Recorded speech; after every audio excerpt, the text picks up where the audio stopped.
Hey gang, so here was a fun brain exercise I took up a couple weeks ago.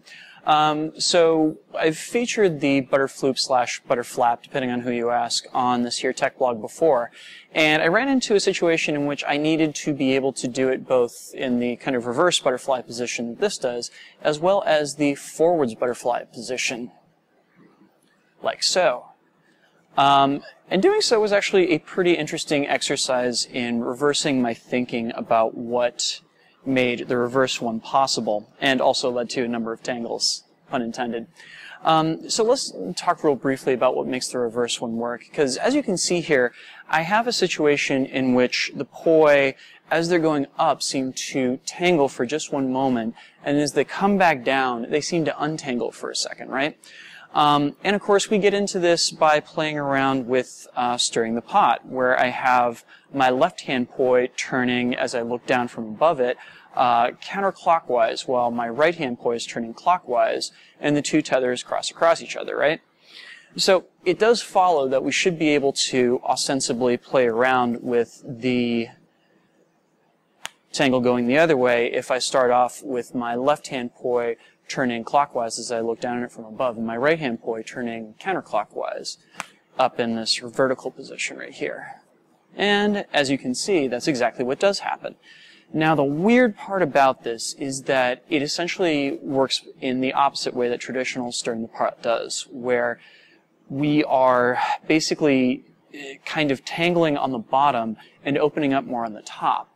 So on the top side is when it's possible to get back out of it, as opposed to when you're doing the stirring the pot going the other way. We're looking for the moment at which the poi are both pointed down to get back out of it.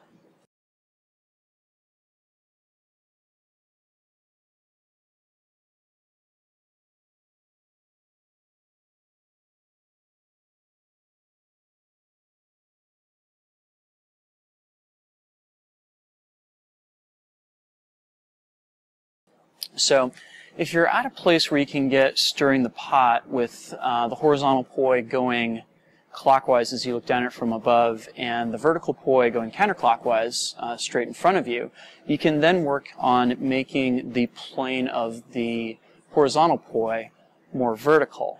And you're going to want to make sure that it is further away from you than the poi that started off as the vertical one. So in this particular case for me, I have the right-hand poi closer to me, and the left-hand poi further out, closer to you guys, the audience. And again, the trick to this is realizing that the tangle happens down below, and the up top part is where you have the exit for it, right?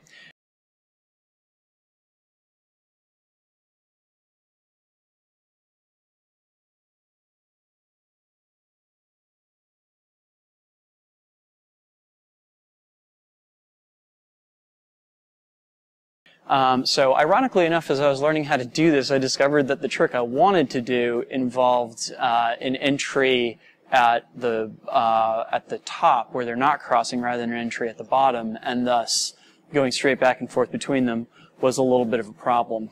So didn't quite work out the way I was hoping to, but I got a cool move out of it nonetheless. Woo! So for those of you guys out there who like a good brain exercise, this is definitely one. And I encourage you to play around with it, yeah? Thanks for watching, and have yourselves a great week. Peace. This video right here exists thanks to the wonderful support of these folks right here.